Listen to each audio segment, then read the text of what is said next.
الرحمن الرحيم نحمده ونستعينه ونستغفره ونؤمن به ونتوكل عليه ونعوذ بالله من شرور أنفسنا ومن سيئات أعمالنا من يهده الله فلا مضل له ومن يضلله فلا هادي له ونشهد أن لا إله إلا الله وحده لا شريك له ونشهد أن سيدنا ومولانا محمدا عبده ورسوله قال الله تبارك وتعالى في القرآن المجيد والفرقان الحميد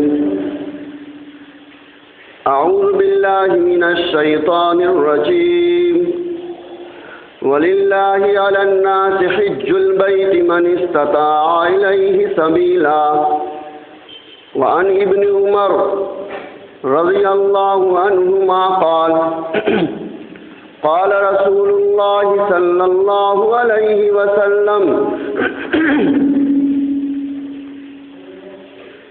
بني الإسلام على 5 شهادة أن لا إله إلا الله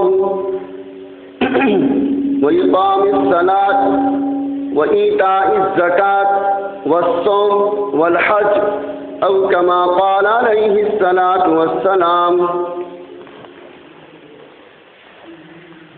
میرے محترم بزرگوں اور دوستوں اور دینی بھائیوں،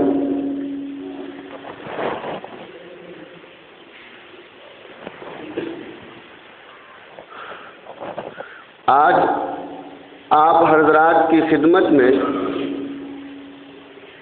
جن باتوں پر مذاکرہ کرنا ہے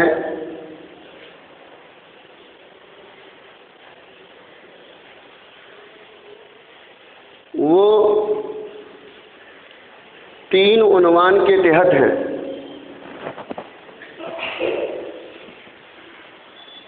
جیسا کہ گزشتہ جمعہ کہا گیا تھا کہ آئندہ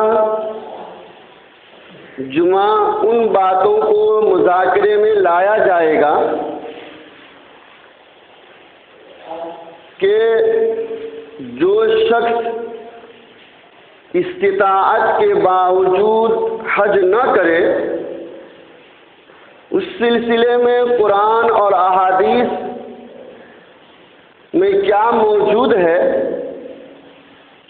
اور دوسری بات کن اعذار کی بنیاد پر حج فرض ہونے کے باوجود حج کو مؤخر کیا جا سکتا ہے، اور تیسری چیز جو آپ کے سامنے مذاکرے پر رکھنا ہے وہ حج بدل کے متعلق۔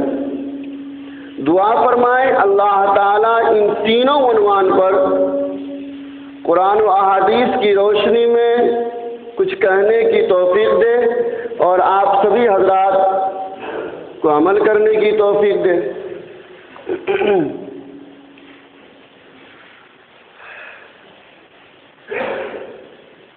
امام بخاری علیہ رحمہ نے اور امام مسلم نے بلکہ احادیث کی تمام کتابوں میں ابن عمر رضی اللہ تعالی عنہ کی ایک حدیث کہ نبی رحمت صلی اللہ علیہ وسلم نے فرمایا بنی الاسلام علی 5 کہ اسلام کی بنیاد 5 چیزوں پر ہے۔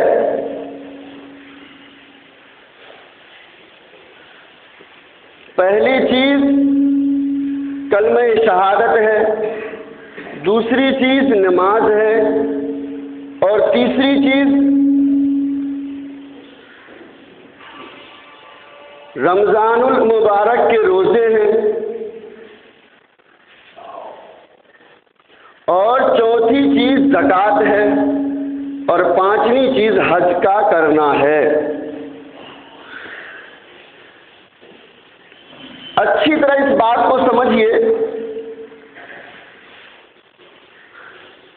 اللہ کے نبی فرماتے ہیں کہ اسلام اور ایمان کی بنیاد ان پانچوں پر ہے۔ اس کا صاف مطلب یہ نکلتا ہے، اگر کسی ایمان والے کی زندگی میں ان پانچوں میں سے ایک نہیں تو جب بنیاد ہی نہیں ہے تو اسلام کہاں رہے گا؟ سمجھیے اس بات کو کہ ایک مکان کو کھڑا کرنے کے لیے 4 پیلر کی ضرورت پڑتی ہے اور ایک لنٹر پڑتا ہے۔ اگر ایک جانب کا پیلر نہ ہو تو اس جانب کا حصہ جھک جائے گا اور مکان نظر نہیں آئے گا، اس کی شکل و صورت بدل جائے گی، لوگ رہنا اس میں پسند نہیں کرے گا۔ تو جس آدمی کی زندگی میں 4 اعمال ہو اور حج فرض ہونے کے باوجود وہ نہ کرتا ہو تو اس کی بھی مثال اسی گھر کی طرح ہے کہ 4 پیلر تو موجود ہیں اور ایک چیز نہ ہونے کی وجہ سے ان کا گھر پر برباد ہو گیا۔ اسی طریقے سے اس آدمی کا اسلام اور ایمان برباد ہو گیا۔ اللہ کے نبی صلی اللہ علیہ وسلم نے اس حدیث پاک میں یوں فرما دیا ہے کہ کلمہ پڑھ لینے کے بعد یہ 4 اعمال اسلام کو برقرار رکھنے کے لیے ضروری ہے۔ اب جو آدمی حج فرض ہونے کے باوجود حج نہیں کرتا ہے تو یوں کہا جائے گا کہ اس نے اپنے اسلام کو اور ایمان کی بنیاد کو صحیح طور پہ کھڑا نہیں کیا۔ اب آئیے قرآن کیا کہتا ہے؟ قرآن یہی جھکا ہوا ایمان قبول کر لے گا؟ اللہ کے دربار میں یہی ناقص ایمان قبول ہوگا؟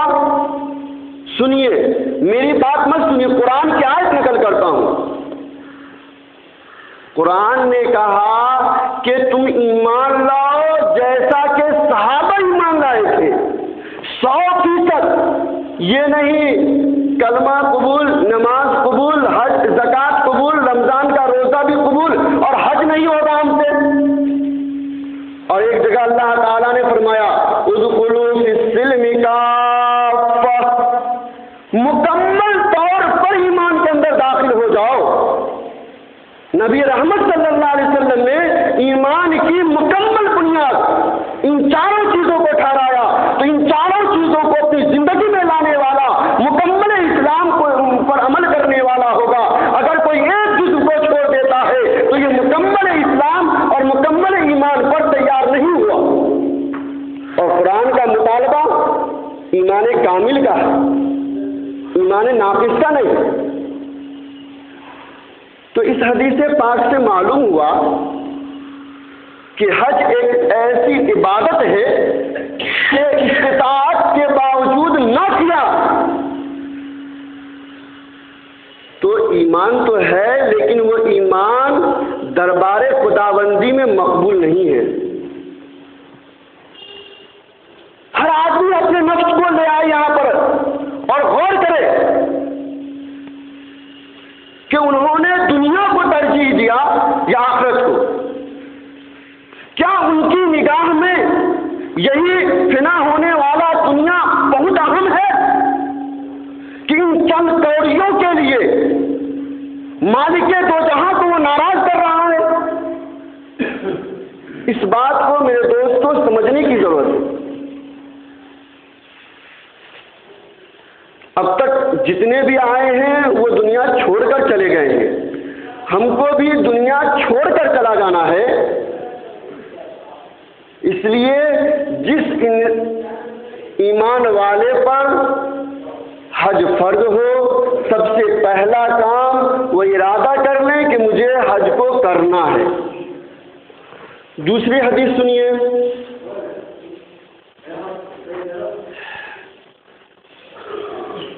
عن علی رضی اللہ تعالی عنہ قال قال رسول اللہ صلی اللہ علیہ وسلم من ملک زادا وراحلة تبلغه إلى بيت الله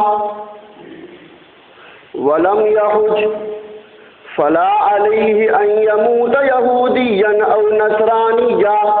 مشکات شریف کے اندر 222 صفحے پر اس حدیث کو نقل کیا گیا. اللہ کے نبی صلی اللہ علیہ وسلم فرماتے ہیں کہ جو آدمی حج کی استطاعت رکھتا ہو، بیت اللہ تک جانے کی ان کے پاس قدرت ہو اور پھر حج نہیں کر رہا ہے، 5-5 لاکھوں کا پلاٹ خریدا جا رہا ہے. کبھی توجہ اس بات کی ہوئی کہ اس دنیا کے گھر کی اتنی تیاریاں ہو رہی ہیں اور آخرت کے گھر کی تیاریاں کیا ہم کر رہے ہیں؟ 5 لاکھ جس آدمی کے پاس روپیے ہو، کیا اس کے اوپر حج فرض نہیں ہو سکتا؟ بلکہ میں نے تو گزشتہ جمعہ کہا تھا 1,10,20 ہزار بھی اگر کسی کے پاس آ جاتا ہے تو حج فرض ہو جائے گا اس کے اوپر. اب سن لیجیے، جو آدمی اتنی استطاعت کے باوجود حج نہیں کرتا ہے، آقا کیا فرماتے ہیں؟ اب وہ یہودی ہو کے مر جائے یا نصرانی ہو کے مر جائے، میرا اس سے کوئی سابقہ نہیں. اس حدیث پاک کو اپنے دلوں میں جگہ دیجیے اور جھنجھوڑیے اپنے دل کو، مخاطب کیجیے اپنے آپ کو. گویا یہ حدیث پاک اللہ کے نبی آپ کو ڈائریکٹ کہتے ہیں اور کہتے ہیں تم حج فرض ہونے کے باوجود تم نہیں کرتے ہو تو تم یہودی ہو کے مرو یا نصرانی ہو کے مرو، میرا تجھ سے کوئی سابقہ نہیں. جب بچہ بہت نافرمان ہو جاتا ہے تو باپ آخری علاج یہی کہتا ہے گھر سے نکل جاؤ، میرا تجھ سے کوئی تعلق نہیں. اس حدیث پاک کے 2 مطلب ہو سکتے ہیں. ایک مطلب تو یہ ہو سکتا ہے کہ یہودی اور نصرانی ہو گیا. اگر یہ مطلب ہے تو میرے دوستو ڈرنے کی ضرورت ہے. محنت جس چیز کے لیے ہم کر رہے ہیں اس چیز کو سمجھنے کی ضرورت ہے. اور دوسرا مطلب یہ ہو سکتا ہے کہ قیامت کے دن میری شفاعت تجھے نہیں لگے گی، تو جس حال میں ہے حال میں ہے، میرا تجھ سے کوئی. میرے دوستو یہ مطلب بھی اگر ہو تو ہم جیسے گناہگاروں کے لیے کیا نبی کی شفاعت کم درجہ رکھتی ہے؟ ارے اللہ کے نبی شفاعت کریں گے جہنمیوں کو جہنم سے نکال کر جنت میں لے جانے کے لیے، کیا اس وقت ہمیں نبی کی شفاعت کی ضرورت نہیں ہے؟ سمجھیں اس بات کو، توجہ لیں. غفلت کی زندگی میرے دوستو، غفلت کی زندگی نہیں ہے. اور یہی حدیث ابو امامہ باہلی رضی اللہ تعالیٰ عنہ بھی نقل فرماتے ہیں، جس کو سنن دارمی کے اندر علامہ دارمی رحمۃ اللہ علیہ نے نقل کیا ہے. اور وہاں پہ بھی اللہ کے نبی فرماتے ہیں کہ انشاء یہودین اور نصرانیہ، چاہے وہ یہودی بن کے مر جائے یا نصرانی بن کے مر جائے، میرا اس سے کوئی تعلق نہیں. میرے دوستو یہ حدیثیں ہیں جو دل کی غفلت کو بدلنے کے لیے ہے، کان کے پردوں کو پھوڑنے کے لیے ہے. سمجھیں، ہر آدمی ارادہ کرے سب سے پہلا میرا کام حج بیت اللہ ہے.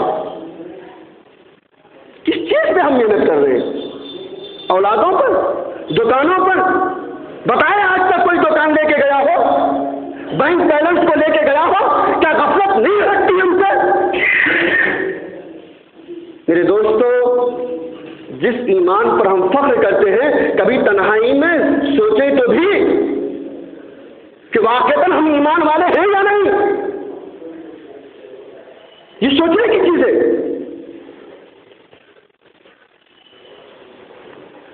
ایک اور حدیث سنیے.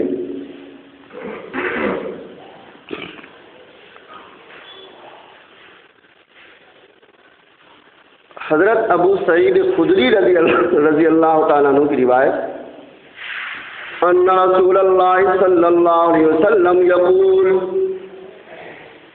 ان اللہ تبارک و تعالی یقول او کما قال علیہ الصلوۃ والسلام، اللہ کے نبی فرماتے ہیں کہ اللہ تعالی یوں فرماتے ہیں. ایک بات سمجھ لیجئے، ہم اپنی بات کو روک کر کہہ سکتے ہیں. جب اللہ کے نبی یوں کہے اللہ فرماتے ہیں تو اس حدیث کو حدیث قدسی کہا جاتا ہے. تو تین طرح کی چیزیں امت تک آئی ہیں، قرآن، حدیث قدسی اور حدیث. تینوں میں فرق ہے. حدیث اللہ کے حکم ہی سے اللہ کے نبی کہتے ہیں، لیکن الفاظ بھی اللہ کے نبی کے ہوتے ہیں اور مفہوم بھی، مضمون بھی اللہ کے نبی کے ہوتے ہیں. سمجھ میں آ گئی بات؟ اور حدیث قدسی میں الفاظ نبی کے ہوتے ہیں لیکن مضمون اللہ کے ہوتے ہیں. اور قرآن دونوں اللہ ہی کے ہوتے ہیں، الفاظ بھی اور مضمون بھی. تو یہ آسان سی فرق ہے. تو حدیث قدسی ہے، اللہ کے نبی صلی اللہ علیہ وسلم فرماتے ہیں، اللہ فرماتے ہیں کہ جس بندے کے اوپر حج فرض ہو گیا اور وہ بندہ 5 سال تک نہیں آیا تو وہ حقیقت میں ایمان و اسلام اور اسلام کی مٹھاس سے محروم ہے. اب محروم کس کو کہتے ہیں معلوم؟ جس کو نہیں ملا ہے. تو اب وہ آدمی تنہائی میں بیٹھے کہ اس کو اسلام ملا بھی کہ نہیں؟ بھائی محروم کس کو کہتے ہیں؟ جس کو مل جائے. آپ لوگ کس کو کہتے نہیں معلوم، لیکن فقہ کی کتاب میں محروم اس کو کہتے ہیں جس کو نہ ملا ہو. اب اس آدمی کو جو حج نہ کیا ہو، اس آدمی کو ایمان دولت ایمانی اور دولت اسلامی نہیں ملا، تو اب کیا ملا؟ اس آدمی سے پوچھئے، اور اس آدمی سے پوچھنے کی ضرورت نہیں ہے. ہر آدمی اپنے نفس کا ذمہ دار ہے. تنہائی میں بیٹھے اور سوچے، غور کرے کہ تو حج نہ کر کو کیا کما لیا اور کیا گما دیا.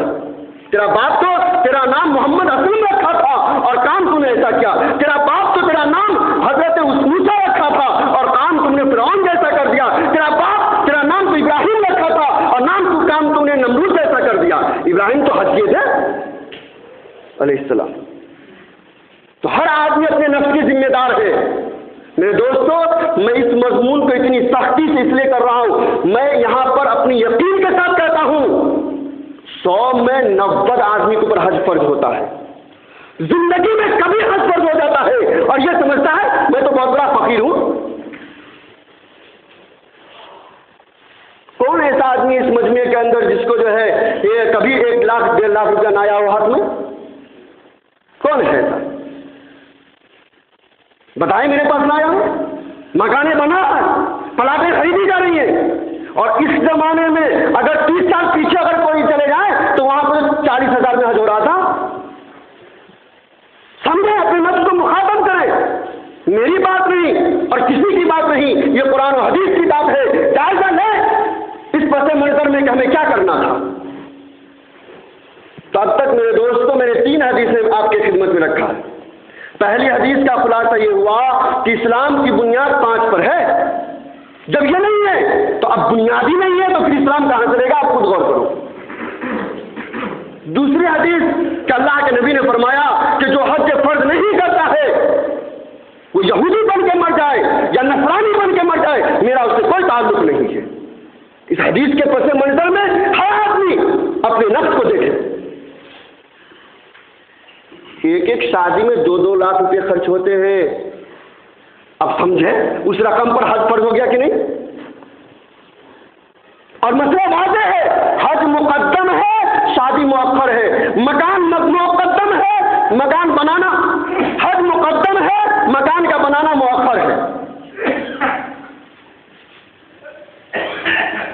ہمارے یہاں تو جو لوگ گورنمنٹ نوکری والے ہیں، سرکار ان کو 8-8 مہینہ 7-7 مہینہ پگار نہیں دیتی ہے، دم سے دیتی ہے.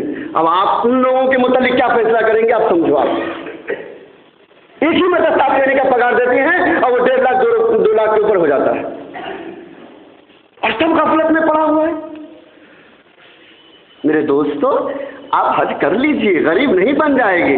میرا دعویٰ ہے تو ایک مثال پیش کر کے بتا دو کہ فلاں آدمی حج کو گیا مفتی صاحب تو وہ آدمی غریب بن گیا، دیکھو مانگنا شروع کر دیا، بتاؤ۔ ارے اللہ کے نبی کے وعدے ہیں، حج اور عمرہ سے اللہ تعالیٰ گناہوں کو بھی دور کر دیتا ہے اور فقر کو بھی دور کر دیتا ہے۔ نبی کی ارشاد پر اعتماد نہیں، اپنے نفس کی باتوں پر اعتماد آ گیا۔ نفس تو ہمارا یہ دشمن ہے،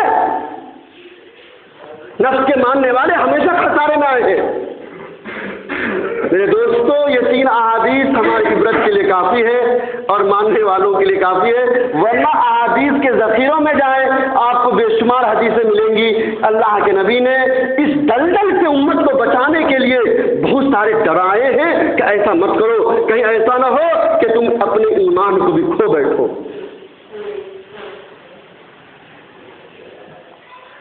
دوسری بات آپ حضرات کے جو سامنے رکھنا ہے،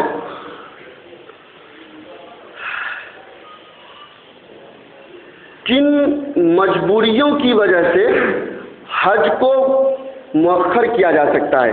اچھی طرح بات یاد رکھیے، حج جب فرض ہو گیا تو اب یہ فرض ٹل نہیں سکتا ہے۔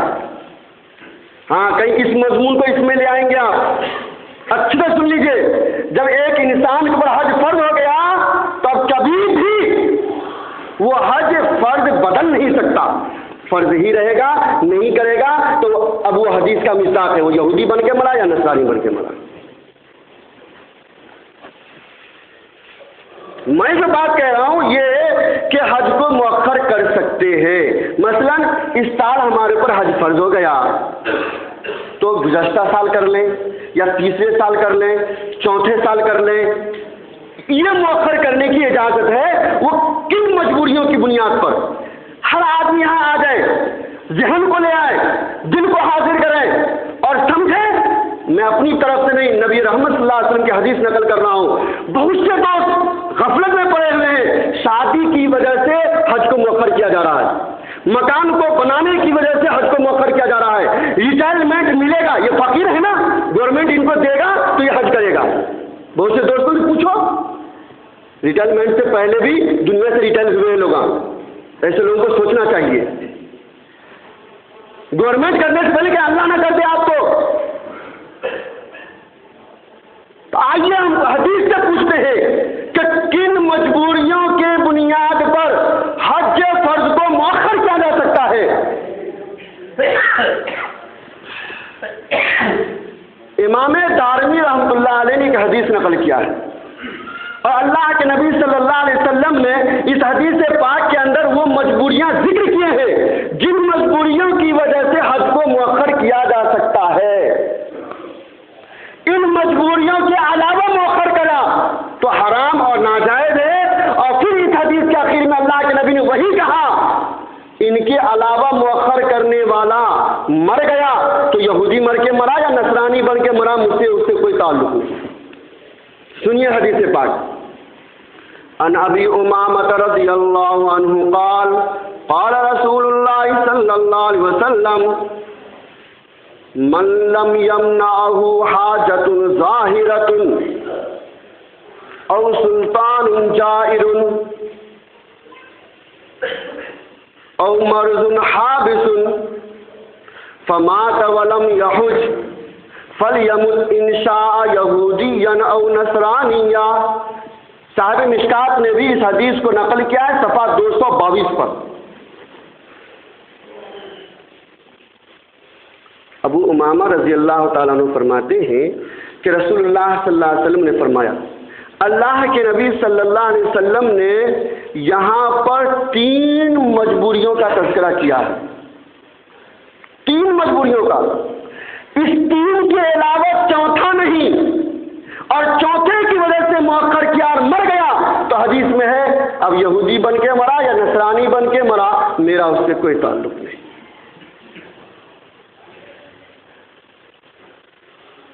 3 آزار، پہلا ہے کہ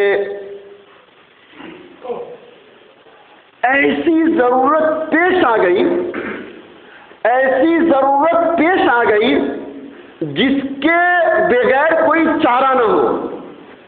اچھی طرح اس بات کو یاد رکھیے گا، ضرورت کس کو کہتے ہیں؟ مالا بدہ بہی، کہ جس کے کیے بغیر انسان کی زندگی نہیں گزر سکتی ہے۔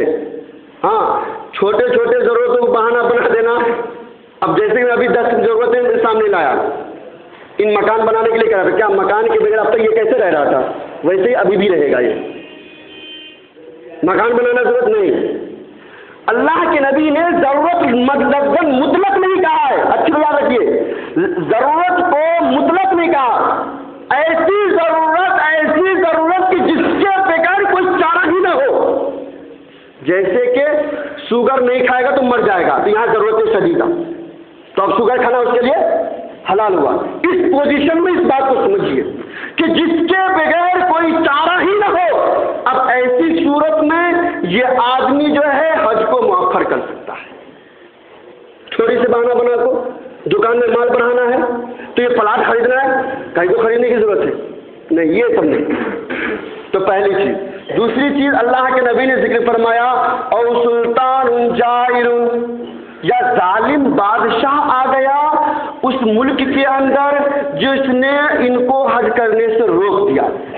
جیسے کہ اللہ کے نبی کو عمرہ کرنے سے مکہ والے نے روک دیا، اور اس وقت برما کی حکومت، ناپاک حکومت کمینوں نے مسلمانوں کو روک دیا، حج مت کرو۔ یہ ایک دو سال سے کیا حکم میں تبدیلی ہوئی نہیں معلوم، لیکن پہلے حکم تھا ایسا، اور وہاں کے لوگ حج نہیں کر رہے تھے۔ اور اس پس منظر میں ہمارے ہندوستان کا سمجھیے کہ اگر کسی کے پاس اتنا ہی رقم ہے کہ وہ گورنمنٹ کے کوٹا ہی سے جانے کی استطاعت رکھتا ہے اور نام نہیں آ رہا ہے، تو یہ بھی مجبور ہو گیا ہے۔ لیکن اتنا رقم ہے کہ پرائیویٹ سے جا سکتا ہے، تو پھر یہ مجبور نہیں ہے، یہ مجبور۔ اچھی طرح اس بات کو یاد رکھیے، کہیں پھر کہیں گے کہ مولانا نے ایسا کہہ دیا۔ اتنا ہی رقم ہے کہ گورنمنٹ کے کوٹا ہی سے جا سکتا ہے یہ، تو اب گورنمنٹ کے ناموں میں اس کا نام ہی نہیں آ رہا، تو اب یہ مجبور ہو گیا ہے۔ لیکن رقم اتنا ہے کہ پرائیویٹ سے جا سکتا ہے، تو اب اس کے اوپر یہ کوئی مجبوری نہیں۔ تو اللہ کے نبی صلی اللہ علیہ وسلم نے دوسری مجبوری فرمایا او سلطان جائر، ایسا بادشاہ آ گیا ہے کہ جو زبردست ظالم ہے اور وہ بیت اللہ کے حج کرنے کی اجازت نہیں دیتا ہے اور مشکل ہو گیا ہے، تو ایسی صورت میں یہ آدمی مجبور ہے۔ حج کو مؤخر کرنے کی مجبوری ہے، اچھی طرح یاد رکھیے گا۔ اس بات کو میں نے پہلے ہی کہہ دیا ہے، کہیں آپ سمجھیں گے کہ ذمے سے اب فرض ہی ختم ہو گیا، نہیں، فرض باقی ہے الدستور۔ تیسری چیز، او مرض حابس، ایسی بیماری آ گئی کہ اب اس بیماری کی حالت میں جا ہی نہیں سکتا ہے، دونوں پیر ہی اس کا ایکسیڈنٹ میں ٹوٹ گیا، یا اچانک اس کو فالج کا اثر پڑ گیا۔ بہرکیف آپ ایسی بیماری، یہ نہیں سردی بھی تو آپ نہیں رہیں گے، سمجھ رہے ہو بات، اور ذرا سی بخار آیا تو نہیں جائیں گے۔ اللہ کے نبی صلی اللہ علیہ وسلم نے کیا جملے فرمائے ہیں کہ مرضن کا لفظ صرف نہیں کہا، مرضن حابس، ایسی بیماری جس کی وجہ سے وہ جانے کی طاقت ہی نہیں رکھتا۔ تو یہ تین مجبوریاں حدیث کے اندر ذکر کی گئی ہیں، چوتھے کا تذکرہ نہیں۔ اور اگر کوئی آدمی چوتھی مجبوری کی وجہ سے رکتا ہے اور حج نہیں کیا، فماتا ولم یحج، مر گیا اور حج نہیں کیا، فلیمت ان شاء یہودیا، تو اب چاہے وہ یہودی بن کے مر جائے یا نصرانی بن کے مر جائے، میرا اس سے کوئی تعلق نہیں۔ کتنا صاف الفاظوں میں اور کتنا دھلے لفظوں میں اللہ کے نبی نے اپنے امت کو سمجھایا ہے کہ بس یہی تین ضرورتیں ہیں، اس کی وجہ سے حج کو مؤخر کیا جا سکتا ہے۔ تو دو مضمون میں نے اب تک رکھ دیا ہے آپ کے سامنے اپنی استطاعت کے بقدر۔ اب تیسری بات، جو دوسری باتوں کا جو ہے مکمل ہے اور دوسری باتوں کا حل ہے، سمجھیے، حج بدل۔ ابھی میں نے کہا ان تین مجبوریوں کی وجہ سے حج کو مؤخر کر سکتے ہیں، لیکن حج جو فرض ہو چکا ہے وہ اس کے ذمہ سے ختم نہیں ہوگا۔ تو اب مسئلے کا حل کیا ہے؟ مجبوری اگر پوری زندگی رہی تو کیا کرے گا یہ آدمی؟ مثلاً حکومت نے منع کر رکھا ہے حج مت کرو، اور اسی حکومت کے منع کرنے کے دوران اس کی وفات ہو رہی ہے، تو اب کیا کرے گا؟ اور حج تو فرض ہے اس کے اوپر۔ اس کا قاعدہ یہ ہے، اگر زندگی میں عذر ختم ہو جائے تو اب فوراً سب سے پہلی فرصت میں یہ جا کر کے حج کرے گا،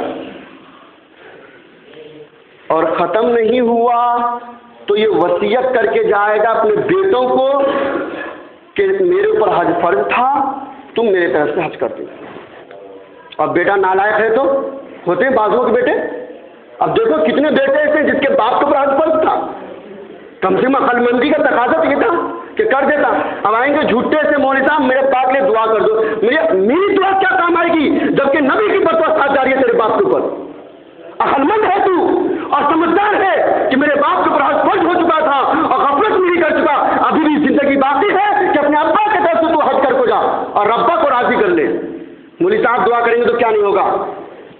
ہاں سنیے، حدیث ہے، امام بخاری نے اور امام مسلم نے نقل کیا ہے، عبداللہ ابن عباس کی روایت، فرماتے ہیں کہ ایک آدمی آیا اللہ کے نبی کے پاس اور کہنے لگا، اور وہ آدمی تو صحابی ہوں گے، بہرکیف حدیث کا الفاظ رجل کا ہے،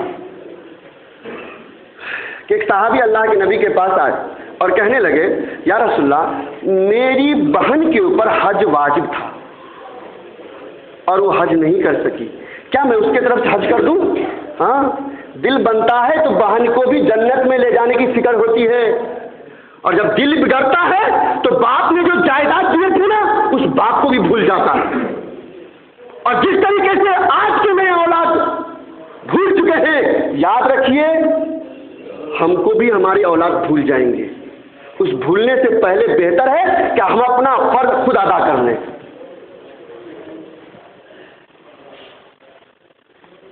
تو اللہ کے نبی نے فرمایا ہاں تم اپنی بہن کی طرف سے حج کر دو۔ یہ کرنا اولاد کے اوپر ضروری نہیں ہے، ہاں وصیت کر کے گیا ہے تو اولاد کے اوپر کرنا ضروری ہے، وصیت نہیں کر کے گیا تو اولاد کا اختیار ہے۔ تو اختیار کا مطلب یہ نہیں ہے کہ باپ نے تمہارے لیے حج نہیں کرا تم اس کو جہنم میں پھینک دو، ادا کر لینا چاہیے ابا کی طرف سے، اور آپ کو نہیں آتا، بہت سارے ہیں لوگ دیندار ہیں اس کو دیجیے رقم، بھائی ہم کو چھٹی نہیں آپ ذرا کر دیجیے ثواب مل جائے گا۔ اسی طریقے سے ایک آدمی کو معلوم ہو گیا کہ میری بیماری ایسی ہے کہ اب میں اپنی حیات میں کبھی بھی